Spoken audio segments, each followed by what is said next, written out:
تو میرے بھائیوں، دنیا میں جب جب بھی انقلاب آیا نوجوانوں سے آیا۔ محمد ابن قاسم کا نام آپ نے سنا ہوگا، ہندوستان کو جس نے مہاراجہ داہر کے زمانے میں فتح کیا تھا۔ حجاج بن یوسف جو مشہور ظالم بادشاہ گزرا ہے، اس کے بھتیجے بھی تھے، وہ داماد بھی تھے، محمد بن قاسم۔ 16 سال کا نوجوان 12,000 کا لشکر لے کر ہندوستان آیا تھا۔ 6 لاکھ آرمی تھی مہاراجہ داہر کی، محمد بن قاسم کے 12,000 6 لاکھ پر بھاری پڑ گئے تھے۔ صرف 16 سال کا نوجوان میجر جنرل۔ کیا یہ ممکن ہے کہ 16 سال کا نوجوان 12,000 کے اسی عمر کے بچوں کو لے کر 6 لاکھ کی پاورفل آرمی کو زمین چٹا دے، دھول چٹا دے؟ تہجد گزاری تھی ان لوگوں کے زندگیوں کے اندر، تقوی، پرہیزگاریاں تھے۔ عقبہ بن نافع کا نام آپ نے سنا ہوگا، جنہوں نے شمال افریقہ کو فتح کیا۔ قتیبہ بن مسلم باہلی کا نام آپ نے سنا ہوگا، جنہوں نے مصر کو اور وہ جو شمالی افریقہ کا جو علاقہ ہے ان علاقوں کو فتح کیا۔ طارق بن زیاد کا نام آپ نے تاریخ کے اندر سنا ہوگا، جنہوں نے اسپین کو فتح کیا، اسپین میں اسلام کے جھنڈے گاڑے اور وہاں 800 سال تک مسلمانوں کی حکومت قائم رہی۔ جب تک مسلمانوں کی حکومت قائم رہی اس وقت تک وہاں کے نوجوانوں میں تقوی اور پرہیزگاریاں تھے، اور جب حکومتیں بھی ختم ہوئی تو حکومتیں بھی نوجوانوں کے ہاتھوں میں ختم ہوئی۔ وہ طارق بن زیاد جب اسپین کو فتح کرنے کے لیے گئے ہیں سمندری راستے سے، تاریخ کے اندر ان کے وہ سنہرے بول لکھے ہوئے ہیں، جب سمندری راستے سے خشکی کے اندر ان کی فوجیں پہنچی، وہاں پہنچتے ہی طارق بن زیاد نے حکم دیا کہ ساری کشتیوں کو آگ لگا دو۔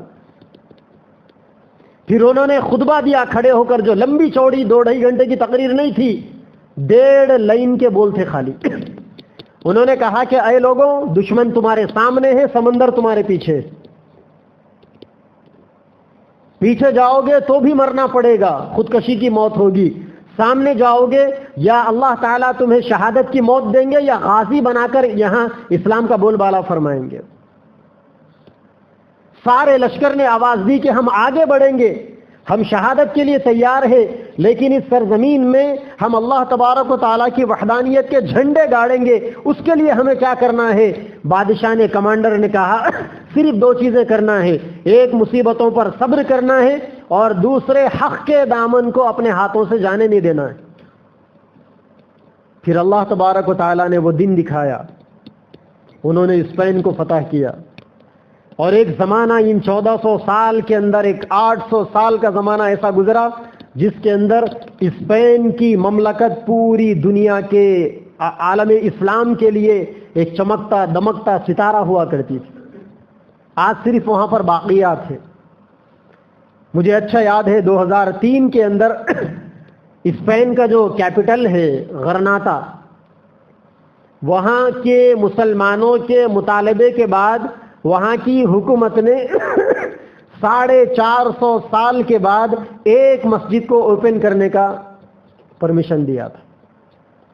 جہاں 800 سال مسلمانوں نے حکومت کی تھی، وہاں اپنوں کی حماقت کے نتیجے میں ایسا بھی دور آیا کہ 2003 میں اللہ کے گھر میں اور پورے اسپین میں 450 سال کے گیپ کے بعد اذان کے بول بلند ہوئے۔ خلافت عثمانیہ کا لے لیجیے آپ، ترکی کی خلافت، آج کل تو ارطغرل غازی کے دیوانے بنے ہوئے نوجوان۔ اب یہ سمجھنا بڑا مشکل ہے کہ ارطغرل غازی کا دیوانہ ہمارا نوجوان عثمان خان کی اور ارطغرل غازی کی ان کے کردار کو اپنے اندر پیدا کرنے کے لیے دیکھ رہا ہے یا حلیمہ کو دیکھنے کے لیے دیکھ رہا ہے؟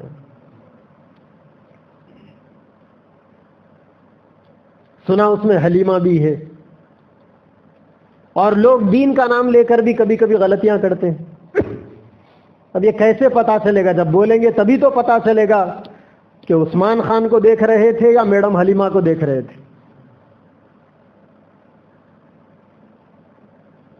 عثمان خان جو بانی تھے خلافت عثمانیہ کے، صالح نوجوان،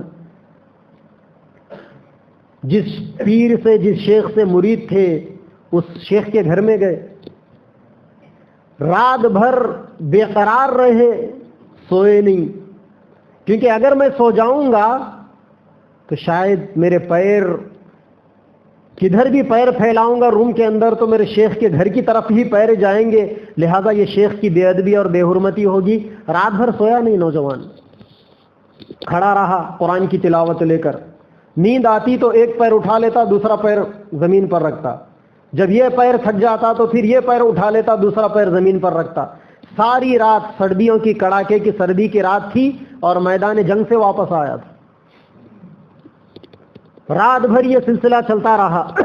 اخیر رات کے اندر کھڑا ہوا تھا قرآن کی تلاوت کرتے کرتے، اچانک نیند آئی، اونگ آئی، ایک خواب دیکھا انہوں نے کہ اللہ تعالیٰ نے ان کے پیٹھ کا ایک نور ان کے شیخ کے گھر میں داخل کیا، اور وہ نور شیخ کے گھر سے نکل کر پوری دنیا کے اندر پھیل گیا۔ صبح جب بیدار ہوئے فوری اپنے شیخ سے یہ خواب بیان کیا، شیخ نے دیکھ لیا کہ یہ کوئی معمولی نوجوان نہیں ہے، اللہ تبارک و تعالی دنیا کے اندر اس نوجوان کے نتیجے میں ایک کرشمہ برپا کرنے والے ہیں۔ فوری شیخ نے اپنی بیٹی سے اس نوجوان کا نکاح کر دیا۔ پھر اس کی تعبیر یہ آئی کہ ان دونوں کے ذریعے سے جو اولاد پیدا ہوئی، پھر اس اولاد نے 350 سال تک خلافت عثمانیہ کے نام سے، عثمانین امپائر کے نام سے پوری دنیا کے اندر اسلام کی عظمت رفتہ کو بحال کیا۔ نوجوان تھے یہ، ان نوجوانوں میں تقوی اور پرہیزگاریاں تھیں، للہیت تھی، عورتوں کے پیچھے جانا دو وقت کی راحتیں ہیں، وہ نشہ آور اپنے آپ کو نشے کا عادی بنا دینا، گانجے کا فلاں چیزوں کا عادی بنا دینا، اس میں کیا مزہ ہے میرے بھائیوں؟ اصل چیز تو جوانی کے تقوی کی چیز ہے۔ اللہ کے نبی صلی اللہ علیہ وسلم نے فرمایا، اللہ تبارک و تعالیٰ قیامت کے دن جب کہ سورج لوگوں کے سروں پر ہوگا، زمین تانبے کی ہوگی، نفسا نفسی کا عالم ہوگا، اللہ تعالیٰ ایسے میں 7 قسم کے لوگوں کو عرش کا سایہ، ایئر کنڈیشننگ سایہ دیں گے۔ اللہ کے نبی نے فرمایا اس میں ایک نوجوان وہ بھی ہوگا، شاب نشأ فی عبادت اللہ، وہ نوجوان جو اللہ تبارک و تعالیٰ کی عبادتیں کرتے کرتے جوان ہوا ہو، اور جس نے اپنی جوانی کو اللہ کی عبادتوں میں کھپایا ہو۔ اللہ تبارک و تعالیٰ کو جوانوں کا تقوی اور جوانی کی عبادتیں بہت پسند ہیں، کیونکہ جوانی کے اندر بیشتر جذبات ہوتے ہیں جو دل و دماغ کے اندر انگڑائیاں لیتے ہیں، اور انسان چاہتا ہے کہ بس ابھی سب کچھ کروں۔